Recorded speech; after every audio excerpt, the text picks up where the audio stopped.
Baltimore County and Anne Arundel County have sent police to their homes to make sure these families are okay. These families are living a nightmare, and they deserve the time and the space to heal.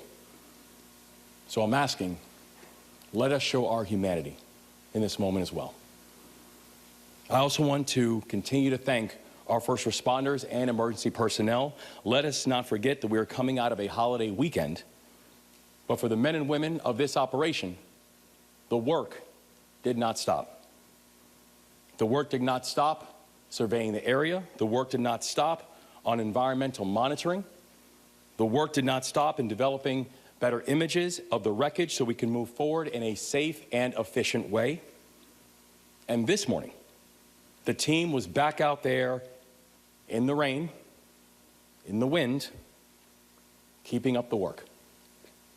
So it's hard to overstate how dedicated and remarkable this team really is. From Unified Command to the leaders at local and state and our federal levels and our federal delegation, to our partners in the private sector, to our partners in the philanthropic sector, to each and every one of you, I say thank you. Now, today, I'll provide updates on the 4 directives that I've issued to this team. And as a reminder, the first, we need to recover the 4 remaining victims and give closure to these families. The second, we need to clear the channel and open the vessel to traffic for the port. The third, we need to take care of all of our people who have been affected by this crisis. And the fourth, we need to and we will rebuild the Key Bridge. And we will make sure that the new bridge honors the spirit of the city of Baltimore. This morning, I received a briefing from Unified Command. Now, I've spoken with leaders from all across every level in response to this effort all throughout the day. And so first, on our recovery efforts, we need to do more work clearing the channel in order to move forward. Now, I know there's an urgency to move fast, and nobody feels that urgency more than the people standing up here today. But we have to be clear on the risks. This is a steel bridge that is sitting on top of a container ship in the middle of the Patapsco River. We are talking about tons of steel that is mangled and cantilevered. We're talking about water that is so murky and so filled with debris that divers cannot see any more than a foot or 2 in front of them. We're talking about a situation where a portion of the bridge beneath the water has been described by Unified Command as chaotic wreckage. Every time someone goes in the water, they are taking a risk. Every time we move a piece of the structure, the situation could become even more dangerous. We have to move fast, but we cannot be careless. I've been clear with this team that we have got to prioritize safety. And my directive is to complete this mission with no injuries and no casualties. We've already lost 6 Marylanders to this crisis. I refuse to lose any more. One of the mantras in the military is mission first, people always. And that's the mindset that we are going to apply to this work. Now, on clearing the federal channel and reopening the vessel traffic to the port, Unified Command has moved forward with their first crane operation. They cut up and lifted a piece of the north section of the Key Bridge. The entire operation took 10 hours. And in that time, they were able to cut and lift a 200-ton span of the bridge. Now, when we were getting that briefing, Unified Command said something that really struck me, where the Admiral says this was a relatively small lift. We're talking about 200 tons. We're talking about something that is almost the size of the Statue of Liberty. And what the Admiral said is right. It's a small piece of what we're talking about. The scale of this project, to be clear, it is enormous. And even the small lifts are huge. That's how we have to move forward. A temporary channel on the northeast side of the collapse opened earlier today. It will help us to get more vessels in the water around the site of the collapse. The temporary channel will be marked with government lights to aid navigation and will have a controlling depth of 11 feet. Now, we're also moving forward on creating a southwest channel for deeper draft vessels that will allow for a deeper draw. That channel will measure about 15 feet deep, and it will be open in the coming days. Unified Command has scheduled another lift for later today, pending conditions, specifically pending lightning. And they will be lifting an estimated 350-ton piece from the bridge. The work is moving. The mission continues. We are never going to lose sight of the workers who also have been impacted by this collapse, because at least 8,000 workers on the docks have jobs that have been directly affected by this collapse.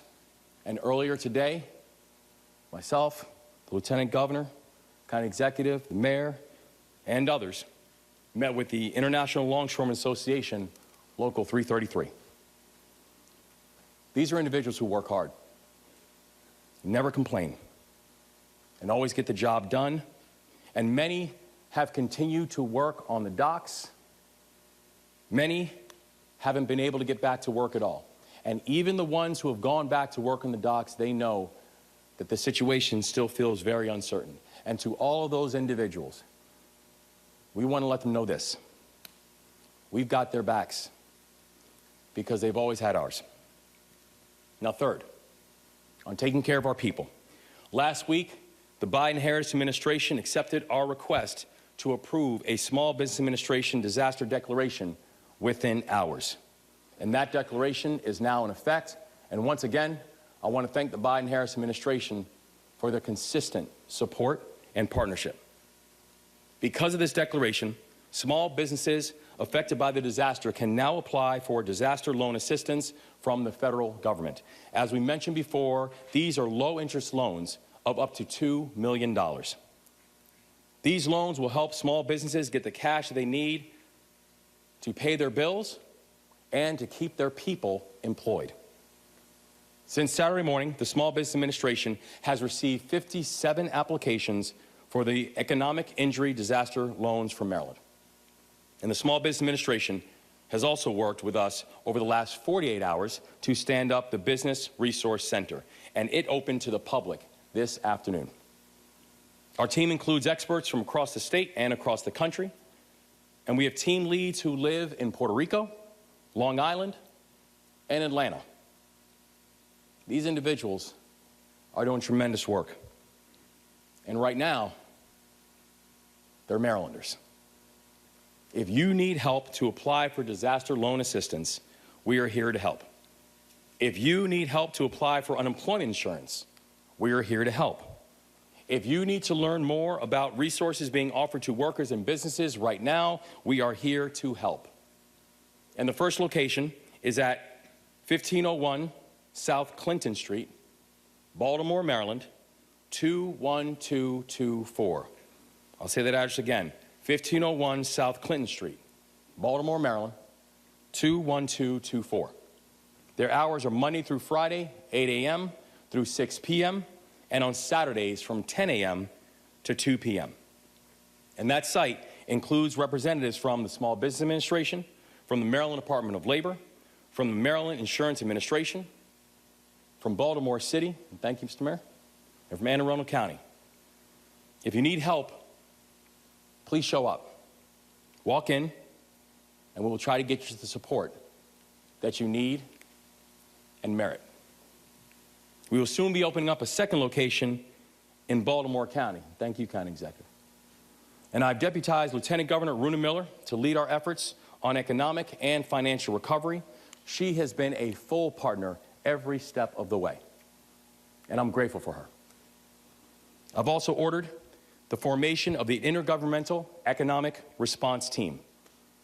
This team will bring together state and local and federal agencies to coordinate our response to the economic and financial crisis resulting from this collapse. And fourth, on rebuilding. We cannot rebuild the bridge until we clear the wreckage. But I'm telling you, we are going to get this done. We will clear the channel. We will move the dolly.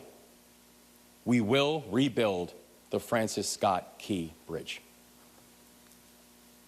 What we're seeing right now is Marylanders are rallying. Marylanders are taking care of each other.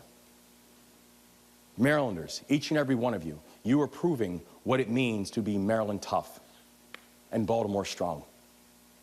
And today, we're joined by members of the Maryland Transportation Authority Police Dispatch Team, because in the middle of the chaos, they stepped up to manage the chaos. They provided a calm voice for the officers in the field who were facing an unthinkable challenge. They conducted their work with professionalism and speed and coordination.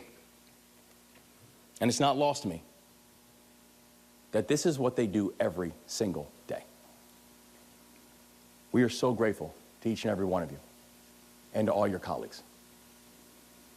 And finally, I want to encourage people to follow the work. You can now visit keybridgeresponse2024.com to receive daily updates on our progress and to keep informed. Hi everyone, George Stephanopoulos here. Thanks for checking out the ABC News YouTube channel. If you'd like to get more videos, show highlights, and watch live event coverage, click on the right over here to subscribe to our channel, and don't forget to download the ABC News app for breaking news alerts. Thanks for watching.